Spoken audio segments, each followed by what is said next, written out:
Welcome everyone to my channel. I'm Ben. Today, we will step into a chilling murder mystery. A battered old suitcase drifting on the surface of a quiet fish pond. Hiding inside not luggage, but a horrifying secret no one could imagine. In every relationship, family, friendship, work, romance, people carried quiet expectations. To be heard when they felt weak. To be recognized when they tried. To be remembered by a small gesture.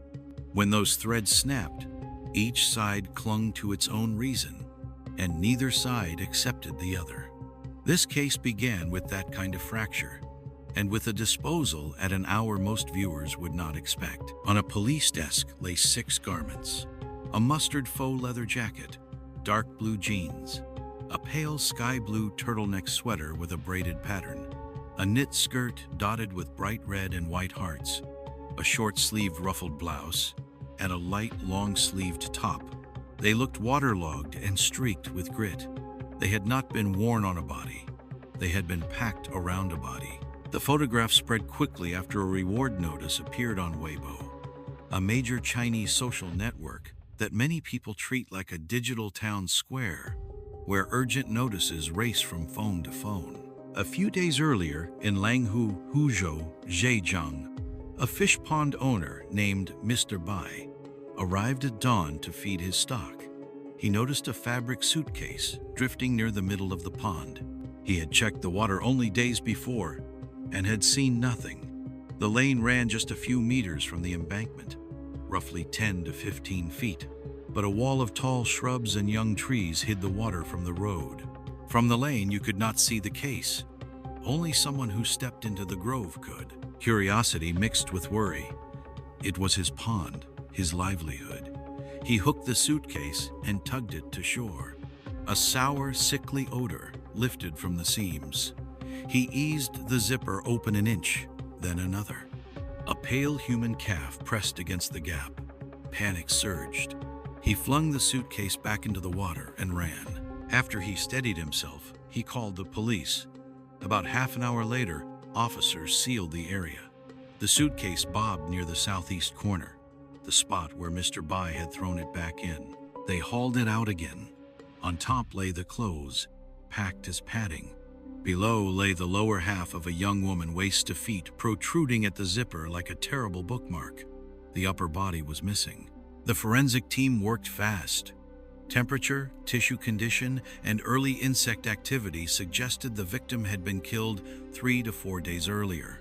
If they could find the head and the hands, they might still recover fingerprints, even if skin slippage had begun, a post-mortem effect in which the outer layer loosens from what lies beneath. Believing the missing parts could be in the pond, officers brought in a pump and drew the water down to the muddy bed. Men waited, palms sweeping the silt, but found no second bag, no bones, no tools, only the empty floor of a rural pond that had already given up all it would give that day. The pond had yielded nothing more. After the pumping, men swept their hands through mud the color of wet tea leaves, circling and recircling until fatigue dulled their fingertips. No second bag, no bone chips, no tool. Only the fabric suitcase and 6 women's garments that had kept their secret as long as they could. That meant the upper body had been discarded elsewhere. It also meant the case had to pivot from a place-based search to a person-based hunt. Who was she? Forensics went first. Bone development and soft tissue changes suggested a woman around 20. Measuring the tibia, the experts estimated a stature of roughly 5 feet to 5'1", the kind of figure that could vanish into a crowd and be remembered only by those who loved her. If police could find the head and the hands quickly, there was still a chance to recover fingerprints, even if early skin slippage had begun. Without them, they would need a name by other means: paper trails, databases, or the stubborn memory of someone who noticed her absence. Veteran detectives knew a harsh truth about dismemberment. When a body was cut into parts, the killer was very often someone familiar, someone who feared identification and proximity in equal measure. They checked local missing persons reports. Nothing matched.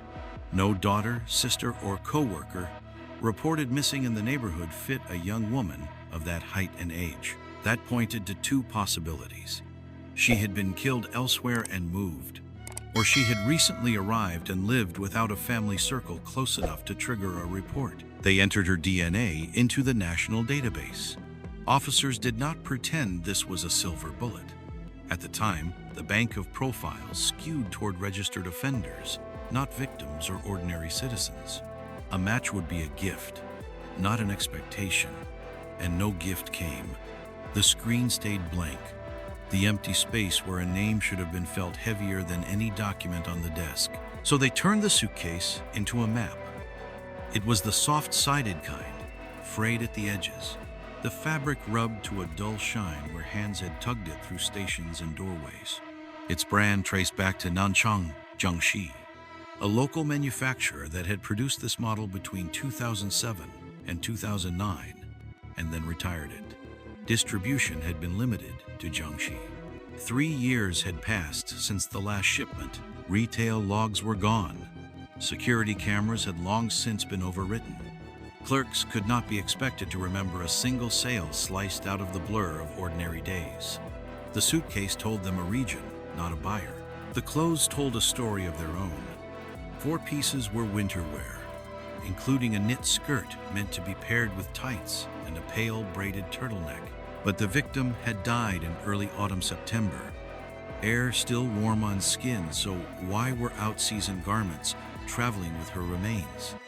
The answer sounded like domestic life. Those were not travel pics. They were closet pics, lifted from a place where she actually lived, or from the place where the killer lived with or near her. Packed on top of the lower torso, the clothes also worked like padding, absorbing blood and hiding outlines. Fabric suitcases breathe. They weep at the seams. Layer enough cotton and acrylic, and you slow the seep and dull the smell for a while. Investigators priced the garments and found nothing luxurious. Each piece cost in the range that street markets and low-end wholesalers move by the hundreds, sometimes the thousands. Labels led back to factories that had produced the designs in 2010 and 2011, and then moved on. It was as if every thread had been chosen to blur the trail. Only one item lifted its head above the crowd: a mustard faux leather jacket tied to a manufacturer in Wuhan, Hubei. In Zhejiang, it had moved through a single distributor. Total sales were estimated at around 1,300 pieces, lower than the rest, but still far too high for a neat list of buyers. Store ledgers for that style were thin or gone. Cameras that might once have watched the register had recorded over themselves many times. The promising line thinned, then snapped. Yet even dead ends leave impressions. Put them together, and a profile took shape. A young woman without a local family alarm. A killer who knew her well enough to enter a private space. A transport that crossed provincial lines. An attempt to manage blood and smell with what lay at hand. And a suitcase whose origin whispered the name of Jiangxi. The team felt the weight of it, the way a life compresses into clues when a name is missing. Somewhere else, they thought, lay the other half. Somewhere else, the case would speak again. The one promising thread, the mustard faux leather jacket, thinned and broke. A factory in Wuhan confirmed the style. A single distributor in Zhejiang verified regional sales, but store ledgers were gone. Cameras had recorded over themselves many times. Even at roughly 1,300 units, the count was still too large to translate into a usable list of buyers. The detectives set the jacket aside, the way one sets aside a photograph that refuses to give another detail. Then forensics sent a new note across the hall. The victim had been pregnant about 2 months. It shifted the center of gravity. Lovers' quarrels, possessiveness, money, reputation, and pressure. Investigators knew how quickly secrecy could turn into violence when a relationship strained.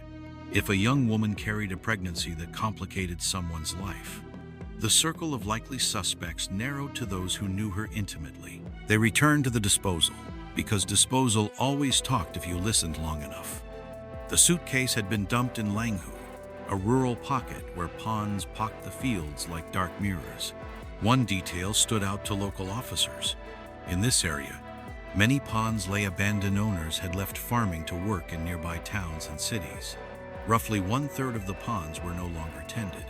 Yet whoever disposed of the suitcase chose a pond that still had a caretaker who visited daily. That made little sense if the goal was to delay discovery. The conclusion was uncomfortable but clear. The killer likely did not know the terrain. A local would have known which ponds were neglected, which embankments were visible from the lane, which thickets were dense enough to hide a shape.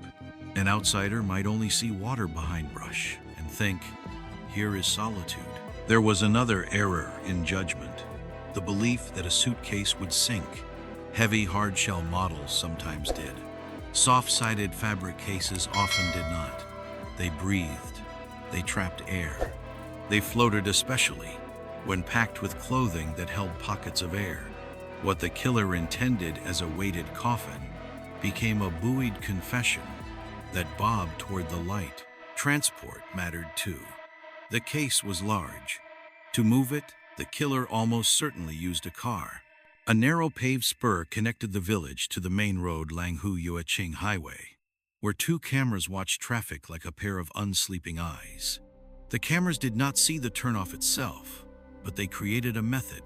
If a vehicle passed camera 1 and failed to appear at camera 2 within 2 to 3 minutes, then somewhere in that interval, it had likely exited toward Langhu. Build a list of those vehicles, the team reasoned, and you would build a list of people to eliminate or confront. First, they needed a window. Forensics placed time of death at roughly 3 to 4 days before discovery. They pulled 4 days of footage. The volume felt biblical, hours upon hours, vehicles by the hundreds, each with a story that was not this story. To save time, they made a human assumption. Disposal usually happened at night. Darkness promised privacy, so they scanned the night first. Grainy frames crawled past, headlights flared and shrank like moths. Detectives marked cars that appeared between the cameras and then seemed to pause or vanish. They knocked on doors. They made calls. One driver had stopped to smoke. Another took a call. A third had a minor breakdown and waited for roadside help. The list emptied, one mundane explanation at a time. Night yielded nothing but the ordinary ways people interrupted a trip. The team did not despair. Investigations often moved like this: wrong turn, right lesson. If night failed, day remained. Daylight meant sharper images, but it also meant more traffic, more hay in which to find the needle. They widened the search. As they worked, the profile inched forward. A young woman around 20, a stature of roughly 5 feet to 5'1". A pregnancy that revealed a secret life someone wanted hidden. A killer who misread the land and the physics of a suitcase. A car that slipped between 2 cameras and turned off where the cameras could not watch. Somewhere on those reels, in the sun and not the dark, the case would stop being anonymous and point with a license plate. When that happened, the map would narrow from province to city to street to a single door. Night had offered nothing but ordinary detours, smoke breaks, phone calls, a stalled engine. So the team turned to day. Daylight sharpened the frames but exploded the workload. Between 2 unsleeping cameras on the Langhu Yueching Road, vehicles flickered past by the hundreds. The detectives held a profile in one hand and patience in the other. A young woman around 20, roughly 5 feet to 5'1", a pregnancy of about 2 months, a killer who had misread both the land and the physics of a suitcase, transport almost certainly by car, and a suitcase whose lineage whispered Jiangxi. Even stacked together, the facts felt like fog. Then a call cut through it. Police in Taikang, Jiangsu, nearly 200 kilometers from Langhu, had found a black plastic bag in scrub near an expressway ramp. A sanitation worker, drawn by a sour, throat-closing odor, had tugged at the bundle. It tore on a branch. Through the rip, a human hand shape showed. Forensics examined the contents. The upper half of a young woman, dead for about 2 months. Samples were rushed for comparison. After 1 day, DNA said what words could not. The torso from Taikang and the lower body from Langhu were the same person. The scene at the ramp taught in three possibilities. 1. The killer could have tossed the bag from the highway itself. 2. He could have pulled over, climbed the guardrail, and thrown it down. 3. He could have exited, followed the service road under the overpass, and walked the bag into brush. All three had one requirement: an automobile. And with a car's range and concealment, a single drive could scatter parts along one route, one half at Taikang, the other at Langhu. Link the points and you do not just draw a map, you draw intention. Now there was a clock to wind back. Working from the discovery date and the estimated time of death, roughly 3 to 4 days before the suitcase surfaced in the pond, the team pulled a single day of footage, bracketing both places. They asked a simple question: which cars show up at Taikang in the morning, and then at Huzhou around midday, with enough time to detour into Langhu? Amid the flood, one silver car kept returning to their notes. It appeared at Taikang around 7:30 in the morning. It surfaced near Huzhou at about 11:43 at midday. On the same day, the lower half would later be found. The plate read Jiangxi, letters BK followed by digits that looked altered. The second to last character was a 7 with the up, per bar darkened, as if someone had laid a strip of black tape across it to make it resemble a 1, camouflage for machines, not for people. A plate is not a person, but it is a door. Registry checks named an owner, a man with the surname Liao. The detectives did not knock. Too much time had passed since the dumping, and knocking too soon teaches a suspect to clean. Instead, they watched and they pulled threads that would not alert him. Toll booths keep their own quiet diaries. From those stamps of time and place, the team rebuilt earlier trips.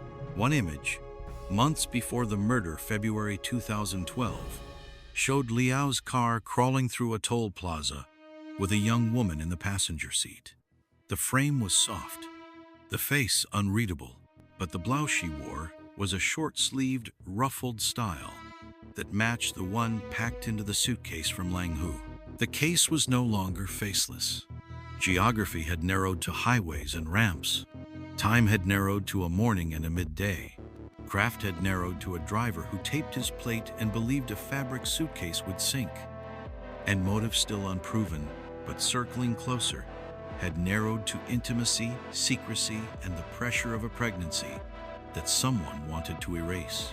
Detectives felt the investigation tighten, like hands on a steering wheel when the road straightens. Ahead, there would be a room, a name spoken across a desk, and the way a story sounds when the only person who can tell it starts to talk. The silver car with the taped plate Jiangxi BK5178 had led investigators to a name on paper, Liao. Names on paper are not truth, but they are doors. And one more door creaked open when officers retraced the people around him. A friend of Liao looked at the toll plaza frame from February and said the quiet part aloud. The young woman in the passenger seat might be Zhou, Liao's ex-girlfriend. Both, he added, were from Jiangxi. Beyond that, he knew little. No full name, no workplace, no clear address, a shape without edges. Investigators tried the obvious next step: missing person reports in Jiangxi. Nothing. No Zhou of the right age. No daughter or co-worker whose description matched a woman of about 20, roughly 5 feet to 5'1". The absence did not erase the lead. It narrowed the map. Maybe the hometown was right, but the report lived somewhere else. Or maybe the family had not filed one at all. So they searched the part of the internet where ordinary worry goes when it cannot find an office window. Forums. Scroll by scroll. Username by username. A notice surfaced. A father in Taikang, Jiangsu, had posted about his missing 20-year-old daughter, surname Zhou. The timing, the description, and the location fit the case like matching threads. Taikang was exactly where the upper body had been found, near the expressway ramp. Police went to the address in the contact field and met the father. Denial is a form of love, and it came first. His daughter was a good girl, he said. She had never married. She could not be pregnant. She could not be the victim from the suitcase and the black plastic bag. He held this like a plank in a storm. Officers did not argue. They laid out the photographs: the mustard faux leather jacket, dark blue jeans, the pale braided turtleneck, the knit skirt with red and white hearts, the short-sleeved ruffled blouse, the light long-sleeved top. The father's face changed at the jacket. He had bought it for her as a New Year's gift the previous spring festival, the Lunar New Year celebrated across East Asia when families reunite and exchange gifts. It had been a little loose on her shoulders, he remembered, but she loved the color. He touched the photo like one touches a door that will not open again. To complete identification, officers collected his blood for DNA comparison. The lab answered the only question that mattered. The lower half from the Longhu Pond and the upper half from Tai Kang belonged to his daughter. Acceptance did not arrive all at once. It arrived like winter, creeping in through the seams until the room grew cold. Asked about the man in the toll booth photograph, the father shook his head. He did not recognize him. Had his daughter ever mentioned the name LiaoBa or any man's surname Liao? No, he said. She had once said she was dating a former high school classmate, someone her own age. The investigation had already drawn a different picture. Records and witnesses tied Zhou to LiaoBa for almost 2 years. Liao had been born in 1974, Zhou in 1991, a gap of 17 years too wide for a classroom desk. The mismatch mattered, not because numbers solve cases, but because they shape pressure, status, control, secrecy, what is asked and what is given. A pregnancy, about 2 months along, was not an abstract idea anymore. It was a lever that could pry at pride, family, and future. Following the thread into Taikang, officers found the room where Liao and Zhou had lived. A converted garage rented cheaply, the kind of space that holds the heat in summer and the damp in winter. The lease was in Liao's name. To the landlord, they had said they were husband and wife. He had seen the young woman only once. In the first days of the month, Liao called to say he would move out. The timing did not trouble the landlord. The lease had started in mid-September of 2011. By mid-September of 2012, 1 year had run its course. Moving out a little early, 10 days or so, looked like ordinary life. Not a crime's shadow, but ordinary life leaves tracks. In a space where a person sleeps and argues and makes tea, fibers settle, stains set, dust remembers the outline of a chair. Detectives did not yet knock on Liao's door. They feared teaching him to clean. Instead, they mapped the couple's days the way you map a river phone records, toll stamps, a landlord's memory of a call. The shape grew. A woman who promised her father she would visit him in Hangzhou in early October, and then fell silent in September when her numbers went dark. A father who was used to her changing SIMs and waited, then took a bus or train nearly 200 kilometers, about 124 miles to Taikang. A man walking streets with a few photographs in his pocket, asking strangers. 3 days of failure. A return to Hangzhou. And at last, on October 17th, 2012, a missing person post on a local forum because that was the door that was left. Facts do not feel, but they point. The jacket bought as a New Year's gift. The converted garage. The phone that would not answer. The lie about a high school sweetheart. The age gap that was not a gap in love so much as a gap in power. Threaded together, these did not yet prove murder, but they closed distance. The case had a name now. With a name, time stops being blur and becomes calendar. Calendars can be rewound. Rewind far enough, and a car with plate BK5178 will park where cameras do not look, and a door will close behind two people who could never have been classmates. By the time officers reached the rented room in Taikang, life had already swept in behind the crime. The landlord had relet the space, a converted garage with a concrete chill that clung to the ankles, and the new tenants had lived there for more than 2 months. Fresh buckets and a mop leaned by the door. The mattress was not the same. The corners smelled of detergent. To the naked eye, the bedroom told nothing. The bathroom did. High on the tiled wall, just under the line where steam would gather, the technicians found freckles of dried brown. Below the waist height, the tiles looked scrubbed clean, too clean, smoothed by showers, and a hard bristled brush, but higher up the mist had spared what gravity could not. A presumptive test turned the swabs a color that meant one thing: human blood. In forensics, the height of a stain is a kind of memory. It remembers the force that sent it there and the haste that failed to erase it. The finding gave the investigation a spine. On the evening of November 20th, officers moved in on a company dormitory in Wenzhou, a coastal city in Zhejiang, known for factory blocks and crowded canteens. LiaoBa was there, living in the collective quarters attached to a plastics plant. He did not fight. He said they had the wrong man.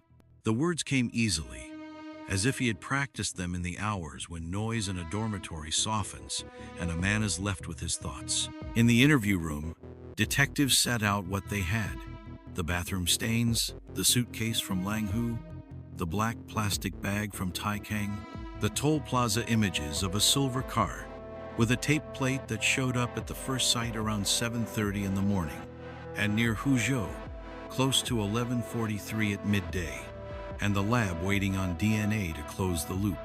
Liao listened. Then he exhaled, bowed his head, and said the one thing no one expected. He regretted driving. He should not have bought the car. He would not have had the accident. He would not say what accident. He would not say what the regret meant. When questions pressed toward the why of killing, his answers slid sideways, like a fish finding a gap in the net. During the next sessions, he withdrew further. He said talking did not matter. He said they should shoot him and be done. Silence is a kind of leverage in an interrogation. It tells officers to widen the circle. They did. One team kept at the interviews. Another went to Xinguo, Jiangxi, the county where Liao had been born. There, the picture sharpened into a different kind of grief. Liao had a wife and 3 children, all of school age. His mother had died. His father, a man past 70, was the backbone left walking grandchildren to class, cooking, washing, doing the thin-day chores that poor households bind into dignity. The only steady wage came from the wife, working in town. Investigators filmed what they saw, because sometimes a person needs to meet his own consequences in moving images. In the video, the father's head was a shock of white. He looked not angry, but tired in the way the old get tired. Tired by waiting, by lifting more than he should, by talking to walls and hoping they answer. He told his son not to worry about home. He told him to keep his health, to stop doing wrong, to speak the truth, and serve his time if that was the road ahead. Back in the interview room, officers pressed play. If a conscience survives, even as a thread, there are words that pull it. Liao watched the grainy frames, the children's shoes by the door, the father's hands that had grown thin, and something in him gave. The posture changed first. The chin lowered, the breath shortened. The voice, when it came, said he would tell them everything. Confession, in real life, rarely arrives in straight lines. It comes in loops and detours, in the order a mind needs to protect itself. Liao's story reached back 3 years. He had been working in Guangdong when he attended a gathering of Jiangxi natives, a thing common among migrant workers who make kin out of strangers from the same province. There he met Zhou, just 18, fresh out of high school, looking for a job in a place that did not know her name. They exchanged numbers, but the thread went slack. A year later, in Hangzhou, chance tightened it. Zhou had found work at a plastics factory. This time, proximity did what chance had started. They liked each other fast, the way 2 people sometimes do when the city is large and loneliness is a second shift after the real one. But Joe lived with her father then. The walls had ears, and the pair kept the hours short and the hands polite. Convenience won. Joe left the job and went north to Qingdao. Liao followed. They rented together, the cheapest place they could find. Then they moved to Taikang, Jiangsu, and took the converted garage that would later appear in a police report as a suspected primary scene. Somewhere along the moves, stories were told the way adults tell them when they want something soft to feel true. Liao said he was single. He said he had saved capital from years of work and was preparing to open a workshop. He said he was 28, not 38. The lines were small and plausible, the kind that do not crack until pressure is applied. Pressure, in this case, wore a simple name: pregnancy. The forensic estimate, about 2 months, had already narrowed motives to intimacy and fear. Add the realities Liao's confession sketched: a wife, 3 children, a father over 70 keeping the house, a 17-year age gap between a man born in 1974 and a woman born in 1991, a relationship built over roughly 2 years on a scaffold of half-truths, pride, control, the terror of public exposure that stalks a man who built his quiet life on a lie. That is the chemistry that turns quarrels into a plan. The officers did not push for the end of the story yet. They let him talk about beginnings, because beginnings often contain the method. About lies, which take planning. About moves, which take cars. About the way a man chooses a room with a bathroom that can be scrubbed. About the thing he called an accident, said with the same flatness people use to talk about weather, when what they mean is the storm. The map was growing sharp. Soon it would be time to lay the dates down like rulers and see where the lines crossed blood on tile. He had made himself a ghost on purpose. He changed numbers, cut ties with his family, and left a wife and 3 children to a father past 70 and a woman who worked for the only steady wage in the house. He told no one in his new city what he had left behind. To the young woman beside him, the past did not exist. In Taikang, he was single, hardworking, and younger than his face. That was the picture he held still whenever she looked. The picture cracked at the Spring Festival in 2012, the Lunar New Year when families across East Asia travel home, exchange gifts, and reset the calendar of hope. He drank, he drove, and he clipped another car. The other driver was hurt, not badly, but enough for a court to count days. He received about 6 months in prison and a compensation order of tens of thousands of yuan. Years of thin savings drained into the accident. In a place where pride stands in for protection, debt is not a number, it is exposure. While he served time, she kept the rented room and visited him once or twice, then found a new rhythm. A few months later, she began seeing another man. When she told Liao she would not wait for him anymore, he had no lever to pull. Inside a cell, persuasion has nowhere to stand. She moved out early, even though the lease still had months to run. She left winter clothes in the closet, the kind of detail people think they will fix later. By early August of 2012, he was free. He returned to the address that had once felt like a promise and found it hollow. The landlord said little. Neighbors, when pressed, gave him a direction: Changzhou. She was there, they said, learning nails and planning to open a beauty shop, a modest path into self-reliance. When he found her, she spoke in a voice that did not ask for permission. She had a new boyfriend. She was pregnant. The man's family would help her start the shop, and then a marriage, and then a child. She asked him to let her go. He could not. He stood outside the nail shop one night and told himself that devotion would be read as devotion. It was read as harassment. She threatened to call the police. She did call. In the story he later told, this was the hinge.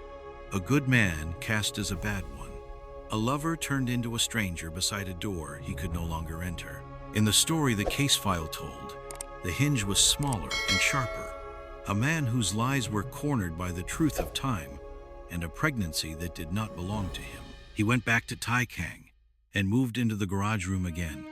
The lease would end in mid-September. He told himself a practical story. The woman would come back for what was hers. Winter clothes, little things, the scraps of a life that never fit in one box. So he waited patient the way a trap is patient. It happened on a night in early autumn, in the first hours after dusk, when the courtyard rooms were lit and neighbors still moved about. She came with a large suitcase, the kind that can swallow a season's worth of clothes. The light inside was on.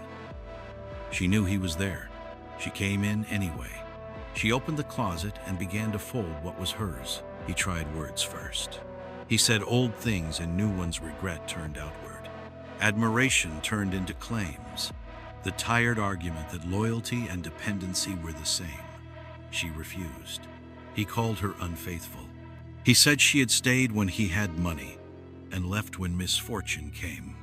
He used a phrase that lives in the mouths of men who fear irrelevance, that she chased wealth and abandoned poverty. She kept packing. In the end, he used his hands. Manual strangulation leaves a record on a room even after the body is gone.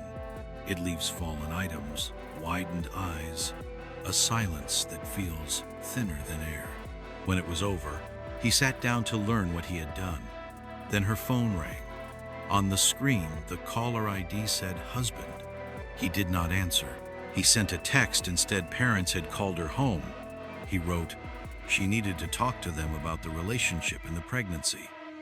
He turned the phone off. The new boyfriend, who had once been told that her parents preferred she marry a better-off man from their hometown, believed what a lie already wanted him to believe, that she had made a choice and cut the line. Hours passed. The room held what rooms hold after a killing heat, the smell of iron, and a heavy arithmetic nobody can ignore. The suitcase she had brought was large, but a human body is larger. He dragged her into the bathroom because bathrooms can be cleaned, and because tile does not remember as well as paint. He chose the most brutal solution and cut the body into 2 parts. The larger section went into the suitcase. The smaller, wrapped tight, went into a black plastic bag. He had a car. He had a map that started at his door. He had a plate altered with a strip of black tape across the upper stroke of a 7 to make it look, at a glance and to an algorithm, like a 1. He had a plan that ran against the expectation detectives used to shrink their search. Not midnight, but morning. Not one trip with 2 stops at night, but a route in daylight that turned at ramps and pondside lanes. Before sunrise, he drove to the highway near Taikang and found the service road below the overpass. He left the black bag where scrub would hide it from casual eyes, and where smell would carry only when the wind came right. Then he drove south. Near Huzhou, close to midday, he exited toward Langhu and the ponds that dot a rural district like dark mirrors. He walked the suitcase into brush and slid it into water that was supposed to hold it. Fabric breathes. Air stayed trapped. The suitcase floated, what a killer calls clever, a city calls routine. Cameras at toll plazas watched the silver car pass in the morning and surface again near Huzhou late in the morning. The plate said Jiangxi letters BK, followed by digits, one of them darkened to look like another. 2 unsleeping cameras on the Langhu-Yueqing road bracketed a turnoff they could not see. The timing between them wrote a method in numbers. The car that does not appear on camera 2, within 2 or 3 minutes, turned where the cameras cannot look. He thought he had erased the night. He had simply written a new schedule. In the logic of investigation, disposal is a mirror that shows motive and character in negative. The choice to text instead of explain. The need to control a narrative in which love is owed and anger is justified. The calculation that a bathroom erases better than a bedroom. The faith that daytime is camouflage, that ordinary motion makes extraordinary acts disappear. He had the details right and the premise wrong. Ordinary motion is exactly what cameras are built to learn. When detectives later stood in that bathroom, they found what tile remembers despite a mop. High on the wall, where steam gathers and gravity slows. Freckles of dried brown answered a presumptive test with a single word: blood. They measured height and spread, and watched the droplet arc sketch the force that took her breath. In Wenzhou, when they put a father's voice and 3 small pairs of shoes on a screen, LiaoBa said he would tell everything. He spoke of beginnings because beginnings are softer to touch. But the end was carved into tile, and the route morning north for the bag, late morning south for the suitcase, was already frozen on a hard drive that does not sleep. In the weeks after the killing, absence did the work that lies had done for years. The new boyfriend did not file a report. He knew almost nothing about her family and no exact address. When her phone went dark, he believed the story the text message wanted him to believe that her parents had called her home to talk about the relationship and the pregnancy, and that she would be choosing a future that looked more acceptable to them. Love often wants to read retreat as deliberation. He waited. He told himself she had decided to marry a better-off man from her hometown, that she had cut contact on purpose. He did not imagine a bathroom with tile that remembers. In Taikang, Liao sat in the room he had scrubbed and realized, with the dull clarity that follows a storm, that he had broken the world he claimed. Hours passed. He replayed the argument in small fragments, as if rearranging them could change the end. Then he entered the arithmetic that criminals learn quickly. What can be moved? What can be hidden? What can be sold? What story can be told to a machine and to a man? He had already cut the body into 2 parts, an act he would later call an accident, the way people flatten a storm into weather when they cannot afford to name it. Before dawn, he carried both packages to the car. The black plastic bag went first. From the highway, he watched for a ramp with scrub and no houses and no visible cameras, then circled down to the service road and pushed the bag into brush. The suitcase was too large for that kind of drop. He drove on without a fixed destination, a man letting fear do the steering. South of the provincial line, toward noon, he turned off for Langhu and slid the case into pond water that he believed would hold it. Fabric breathes. Air stayed trapped. The suitcase floated, and the case began to surface with it. After the disposal, he kept moving. He drove to Jiangxi, not to visit his wife and 3 children, but to find someone who would buy the car, a transaction done through acquaintance at a used vehicle market. A plate altered with a strip of black tape becomes another man's problem once the papers change hands. Then he returned to Taikang to end the lease. Ordinary errands after extraordinary harm, as if a calendar could cancel a conscience. When the interviews began, he worked to reframe the killing as the collapse of a lovesick mind. He said heartbreak had bent him out of shape. He said he had not planned to be cruel. In the file, the words had a weight, but the law gave them none. Killing while knowing a victim is pregnant is an aggravating condition. In the ledger of punishment, it tips the scale. In May of 2013, a court sentenced LiaoBa to death. The profile that emerged in the judgment looked nothing like the man he had shown the young woman. A middle-aged laborer born in 1974, married, father to 3 school-aged children. Poor enough that a minor collision and a court's compensation order of tens of thousands of yuan could drain years of savings. Restless enough to cut the cord to his household and build a second life on borrowed time and borrowed truths. He had told Cho he was single. He had told her he was 10 years younger than the calendar. He had told her he was saving to open a workshop.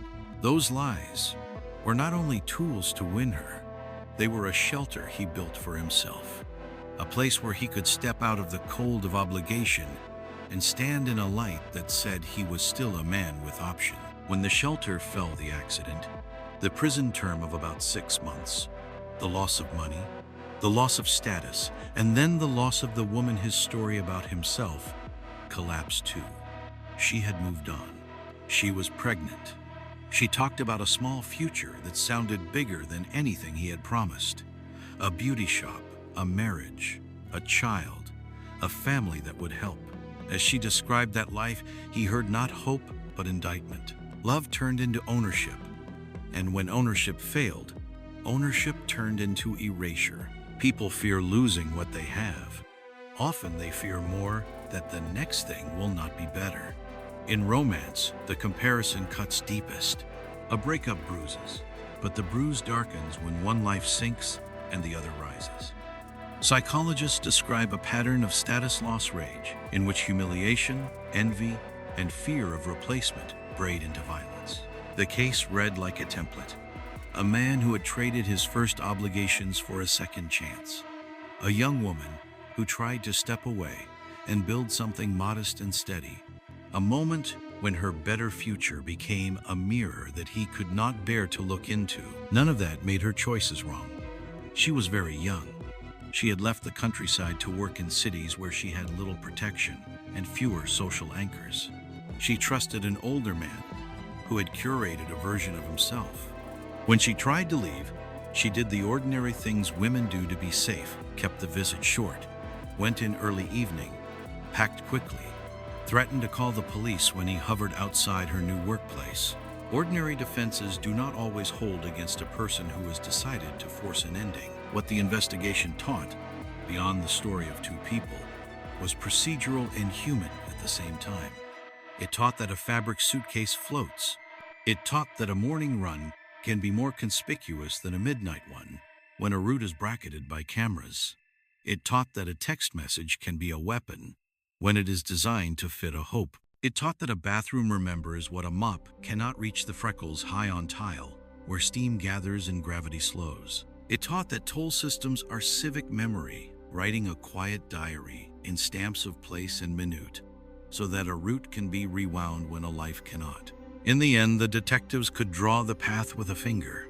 Early morning north to the ramp for the black plastic bag, late morning south to Langhu for the suitcase. The sale of the car to a man who knew a man. The phone gone dark. The lease closed.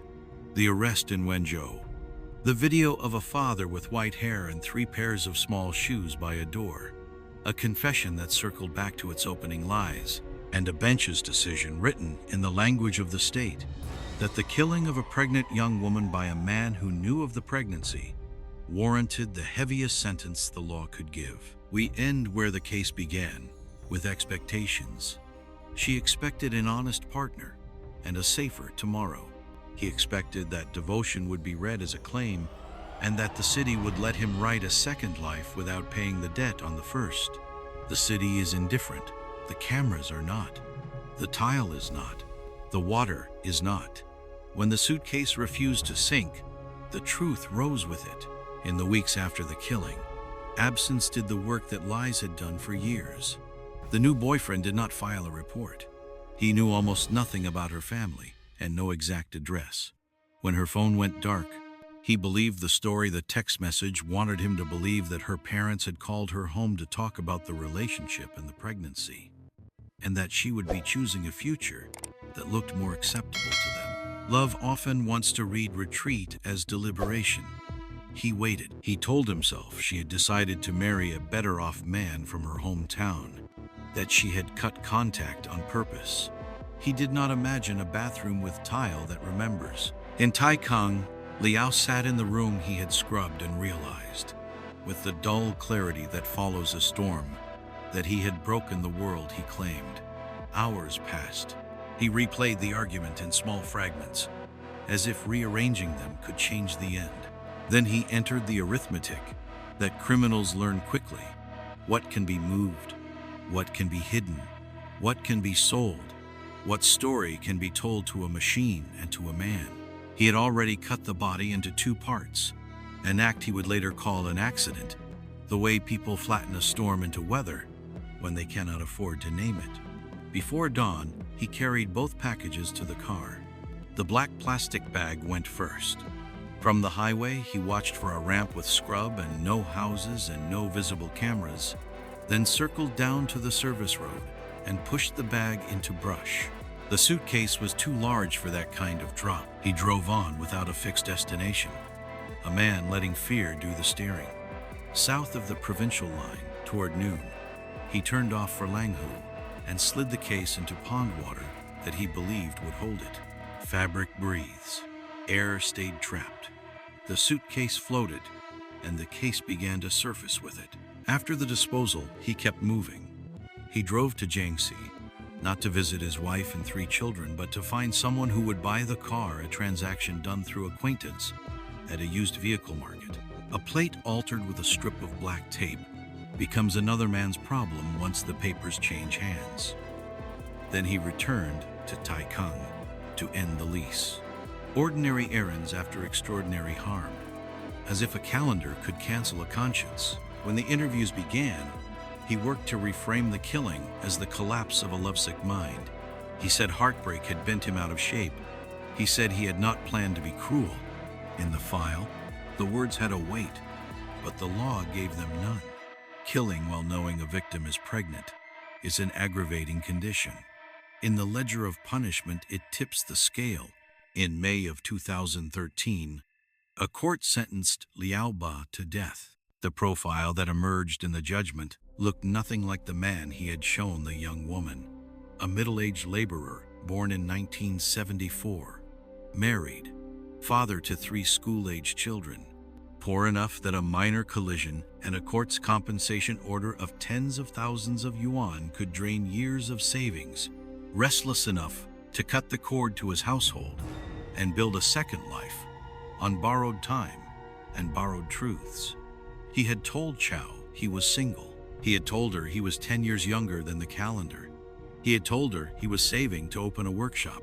Those lies were not only tools to win her, they were a shelter he built for himself, a place where he could step out of the cold of obligation and stand in a light that said he was still a man with options. When the shelter fell, the accident, the prison term of about 6 months, the loss of money, the loss of status, and then the loss of the woman his story about himself collapsed too. She had moved on. She was pregnant. She talked about a small future that sounded bigger than anything he had promised.